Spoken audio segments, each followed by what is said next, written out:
ओम शांति। 4 दिसंबर 2024 के ईश्वरीय महावाक्य। पहले सुनते हैं मुरली के मुख्य पॉइंट। सारा मदार याद पर है, याद से ही तुम मीठे बन जाएंगे। आत्मा में 5000 वर्ष की एक्टिविटी का रिकॉर्ड भरा हुआ है जो कभी बदल नहीं सकता। माया का एक ही तूफान नीचे गिरा देता है। नंबर 1 तूफान है देह अभिमान का, फिर है काम क्रोध लोभ मोह का। हम फिर से अभी मनुष्य से देवता बन रहे हैं। यह नॉलेज बाप ही आकर देते हैं। आत्मा मोस्ट वैल्यूएबल है। आत्मा अविनाशी है, सिर्फ शरीर खत्म होता है। मनुष्य तो अपने को शरीर समझ उल्टे लटक पड़े हैं। गायन है आत्मा सच्चित आनंद स्वरूप है। जितना छोटा बच्चा उतना नंबर 1 फूल, बिल्कुल ही जैसे कर्मतीत अवस्था है। कर्म अकर्म विकर्म को कुछ भी नहीं समझते हैं, इसलिए वह फूल है। फिर बाबा ने कहा सभी को कोशिश कर खुशबूदार फूल बनाने। कई तो कांटों के कांटे ही रह जाते हैं। 5 विकारों के वशीभूत होने वाले को कांटा कहा जाता है। अंत में बाबा ने कहा रावण कांटों का जंगल लगाता है, इसलिए रावण को कांटों की झाड़ियों से जलाते हैं और बाप पर फूल चढ़ाते हैं। अब कलयुग का अंत है, वही गीता महाभारत का समय है। हीरे तुल्य जन्म में अविनाशी कमाई जमा करनी है, कोड़ियों के बदले इसे गंवाना नहीं है। अब सुनते हैं महावाक्यों को विस्तार से। मीठे बच्चे, सारा मदार याद पर है, याद से ही तुम मीठे बन जाएंगे। इस याद में ही माया की युद्ध चलती है। प्रश्न, इस ड्रामा में कौन सा राज बहुत विचार करने योग्य है जिसे तुम बच्चे ही जानते हो? उत्तर, तुम जानते हो कि ड्रामा में एक पार्ट 2 बार बज न सके। सारी दुनिया में जो भी पार्ट बजता है वह 1-2 से नया। तुम विचार करते हो कि सतयुग से लेकर अब तक कैसे दिन बदल जाते हैं, सारी एक्टिविटी बदल जाती है। आत्मा में 5000 वर्ष की एक्टिविटी का रिकॉर्ड भरा हुआ है जो कभी बदल नहीं सकता। यह छोटी सी बात तुम बच्चों के सिवाय और किसी की बुद्धि में नहीं आ सकती। ओम शांति। रूहानी बाप रूहानी बच्चों से पूछते हैं, मीठे मीठे बच्चे, तुम अपना भविष्य का पुरुषोत्तम मुख पुरुषोत्तम चोला देखते हो? यह पुरुषोत्तम संगम युग है ना? तुम फील करते हो कि हम फिर नई दुनिया सतयुग में इसकी वंशावली में जाएंगे जिसको सुख धाम कहा जाता है। वहाँ के लिए ही तुम अभी पुरुषोत्तम बन रहे हो। बैठे बैठे यह विचार आना चाहिए। स्टूडेंट जब पढ़ते हैं तो उनकी बुद्धि में यह जरूर रहता है कल हम यह बनेंगे। वैसे तुम भी जब यहाँ बैठते हो तो भी जानते हो कि हम विष्णु की डायनेस्टी में जाएंगे।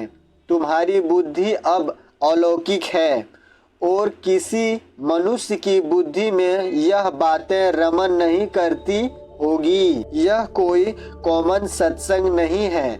यहाँ बैठे हो, समझते हो सत बाबा जिनको शिव कहते हैं, हम उनके संग में बैठे हैं। शिव बाबा ही रचिता है, वही इस रचना के आदि मध्य अंत को जानते हैं। वही यह नॉलेज देते हैं, जैसे कल की बात सुनाते हैं। यहाँ बैठे हो तो याद होगा ना, हम आए हैं रिज्वेंट होने, अर्थात यह शरीर बदल देवी शरीर लेने। आत्मा कहती है हमारा यह तमोप्रधान पुराना शरीर है, इसको बदलकर ऐसा शरीर लेना है। कितनी सहज एम ऑब्जेक्ट है। पढ़ाने वाला टीचर जरूर पढ़ाने वाले स्टूडेंट से होशियार होगा ना। पढ़ाते हैं, अच्छे कर्म भी सिखाते हैं। अभी तुम समझते हो हमको उच्च ते उच्च भगवान पढ़ाते हैं तो जरूर देवी देवता ही बनेंगे। यह पढ़ाई है ही नई दुनिया के लिए। और किसको नई दुनिया का जरा भी पता नहीं है। यह लक्ष्मी नारायण नई दुनिया के मालिक थे। देवी देवताएं भी तो नंबरवार होंगे ना, सब एक जैसे तो हो भी ना सके क्योंकि राजधानी है ना। यह ख्यालात तुम्हारे चलते रहने चाहिए। हम आत्मा अभिपतित से पावन बनने के लिए पावन बाप को याद करते हैं। आत्मा याद करती है अपने स्वीट बाप को। बाप खुद कहते हैं तुम मुझे याद करोगे तो पावन सतोप्रधान बन जाएंगे। सारा मदार याद की यात्रा पर है। बाप जरूर पूछेंगे, बच्चे मुझे कितना समय याद करते हो। याद की यात्रा में ही माया की युद्ध चलती है। तुम युद्ध भी समझते हो। यह यात्रा नहीं परंतु जैसे कि लड़ाई है जिसमें ही बहुत खबरदार रहना है। नॉलेज में माया के तूफान आदि की बात नहीं। बच्चे कहते भी हैं बाबा हम आपको याद करते हैं परंतु माया का एक ही तूफान नीचे गिरा देता है। नंबरवार तूफान है दे अभिमान का, फिर है काम क्रोध लोभ मोह का। बच्चे कहते हैं बाबा हम बहुत कोशिश करते हैं याद में रहने की, कोई विघ्न न आए परंतु फिर भी तूफान आ जाते हैं। आज क्रोध का, कभी लोभ का तूफान आया। बाबा आज हमारी अवस्था बहुत अच्छी रही। कोई भी तूफान सारा दिन नहीं आया, बड़ी खुशी रही। बाप को बड़े प्यार से याद किया, स्नेह के आंसू भी आते रहे। बाप की याद से ही बहुत मीठे बन जाएंगे। यह भी समझते हैं हम माया से हार खाते खाते कहाँ तक आकर पहुँचे हैं। यह कोई समझते थोड़े ही हैं। मनुष्य तो लाखों वर्ष कह देते हैं या परंपरा कह देते। तुम कहेंगे हम फिर से अभी मनुष्य से देवता बन रहे हैं। यह नॉलेज बाप ही आकर देते हैं। विचित्र बाप ही विचित्र नॉलेज देते हैं। विचित्र निराकार को कहा जाता है। निराकार कैसे यह नॉलेज देते हैं?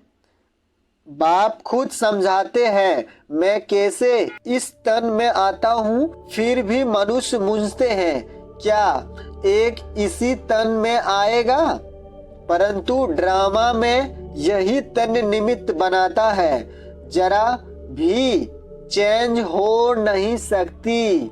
यह बातें तुम ही समझकर और दूसरों को समझाते हो। आत्मा ही पढ़ती है, आत्मा ही सिखाती है। आत्मा मोस्ट वैल्यूबल है। आत्मा अविनाशी है, सिर्फ शरीर खत्म होता है। हम आत्माएं अपने परम पिता परमात्मा से रचिता और रचना के आदि मध्य अंत के 84 जन्मों की नॉलेज ले रहे हैं। नॉलेज कौन लेते हैं? यह आत्मा। तुम आत्मा ने ही नॉलेजफुल बाप से मूल वतन सूक्ष्म वतन को जाना है।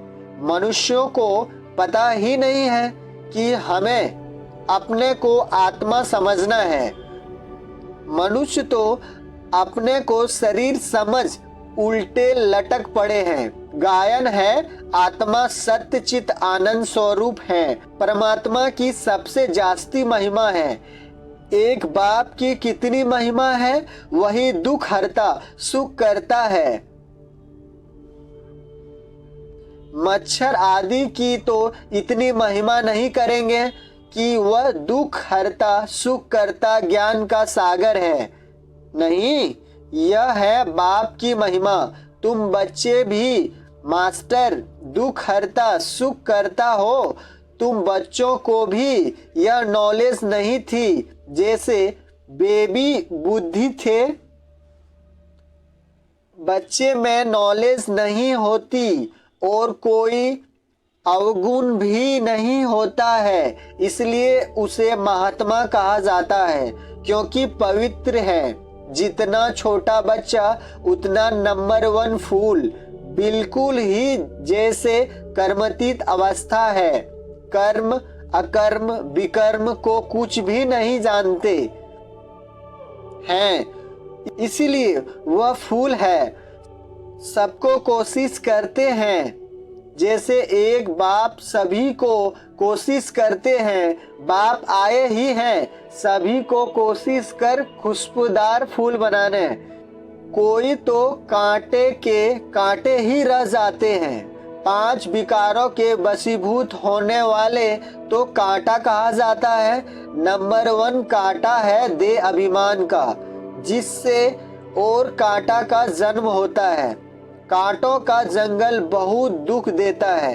किस्म किस्म के कांटे जंगल में होते हैं ना, इसीलिए इसको दुख धाम कहा जाता है। नई दुनिया में कांटे नहीं होते, इसलिए उसको सुख धाम कहा जाता है। शिव बाबा फूलों का बगीचा लगाते हैं। रावण कांटों का जंगल लगाता है, इसलिए रावण को कांटों की झाड़ियों से जलाते हैं और बाप पर फूल चढ़ाते हैं।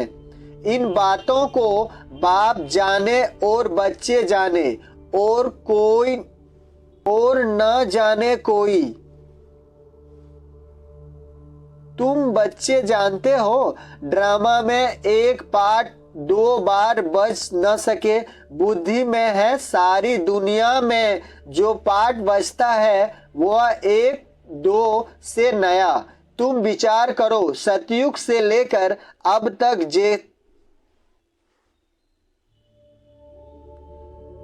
कैसे दिन बदल जाते हैं।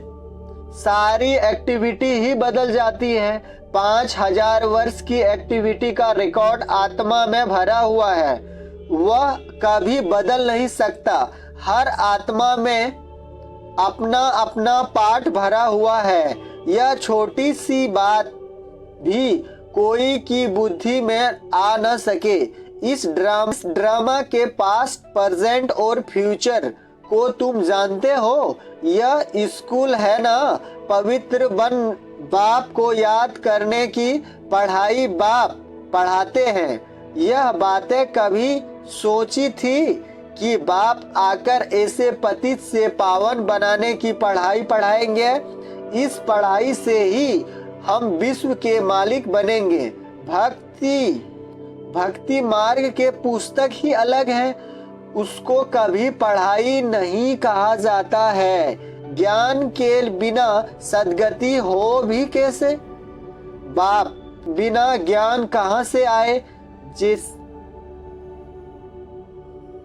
जिससे सद्गति हो। सद्गति में जब तुम होंगे तब भक्ति करेंगे नहीं, वहां है ही अपार सुख। फिर भक्ति किस लिए करेंगे। यह ज्ञान अभी ही तुम्हें मिलता है। सारा ज्ञान आत्मा में रहता है। आत्मा का कोई धर्म नहीं होता। आत्मा जब शरीर धारण करती है फिर कहते हैं फलाना इस धर्म का है। आत्मा का धर्म क्या है। यह तो आत्मा बिंदी मिसाल है और शांत स्वरूप है, शांति धाम में रहती है। अभी बाप समझाते हैं सभी बच्चों का बाप पर हक है। बहुत बच्चे हैं जो और धर्मों में कन्वर्ट हो गए हैं, वह फिर निकलकर अपने असली धर्म में आ जाएंगे। जो देवी देवता धर्म छोड़ दूसरे धर्म में गए हैं वह सभी पत्ते लौट अपनी जगह पर आ जाएंगे। तुम्हें पहले तो बाप का परिचय देना है। इन बातों में ही सब मूझे हुए हैं। तुम बच्चे समझते हो अभी हमें कौन पढ़ाते हैं। बेहद का बाप श्री कृष्ण तो देहधारी हैं, इनको ब्रह्मा बाबा की भी दादा कहेंगे। तुम सब भाई भाई हो ना। फिर है मर्तबे के ऊपर। भाई का शरीर कैसा है, बहन का शरीर कैसा है। आत्मा तो एक छोटा सितारा है। इतनी सारी नॉलेज एक छोटी सी सितारे में है। सितारा शरीर के बगैर बात भी नहीं कर सकता।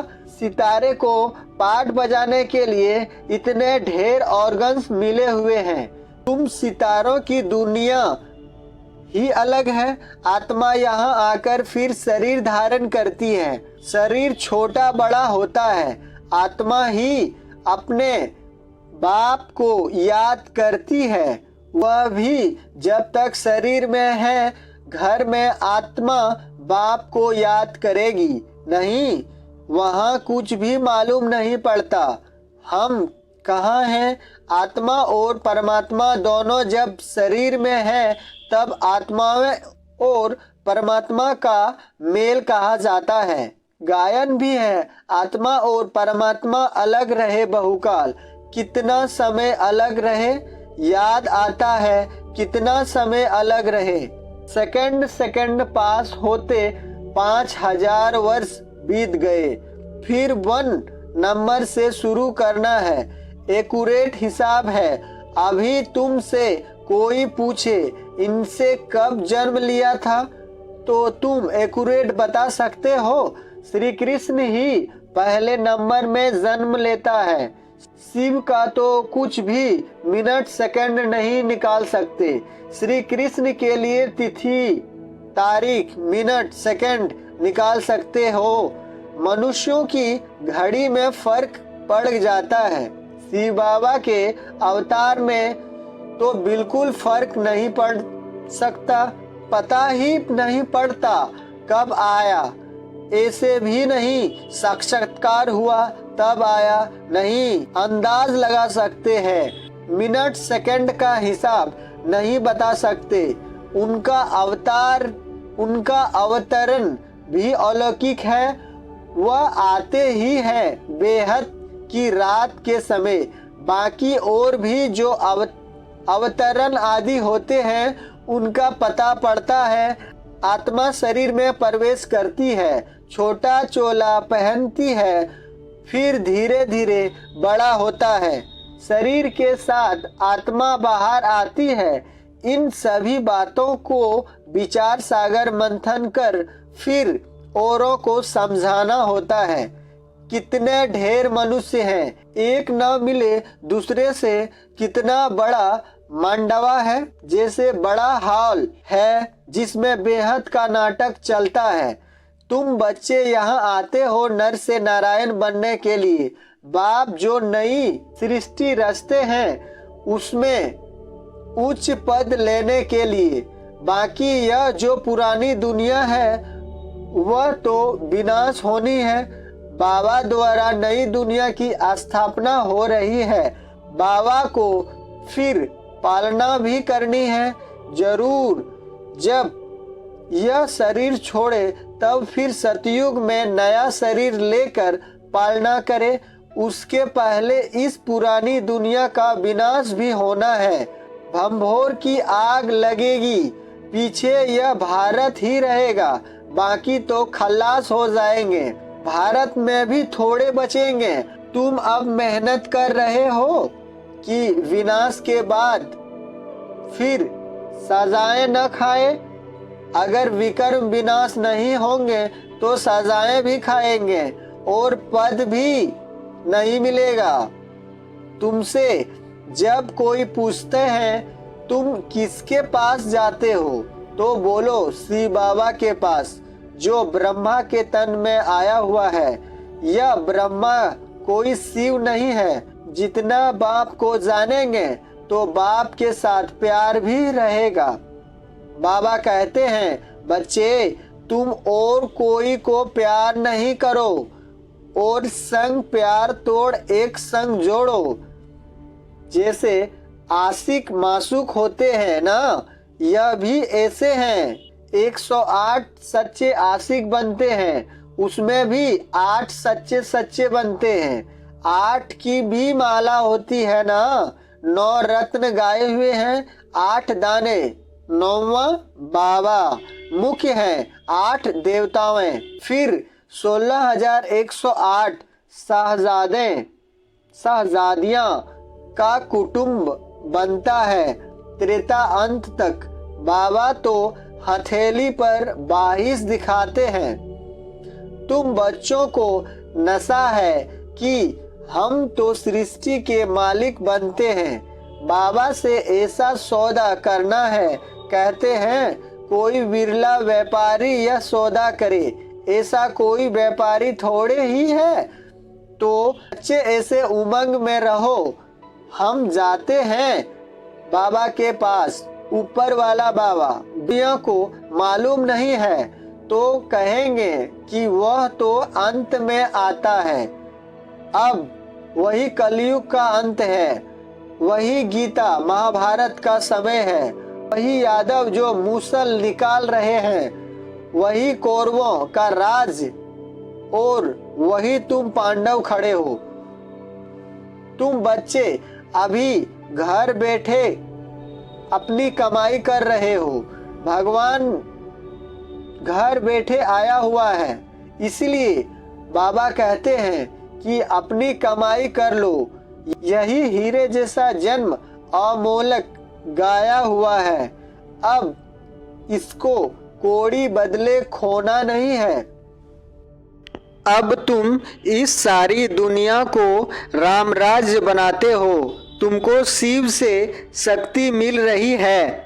बाकी आजकल कईयों की अकाले मृत्यु भी हो जाती है। बाबा बुद्धि का ताला खोलता है और माया बुद्धि का ताला बंद कर देती है।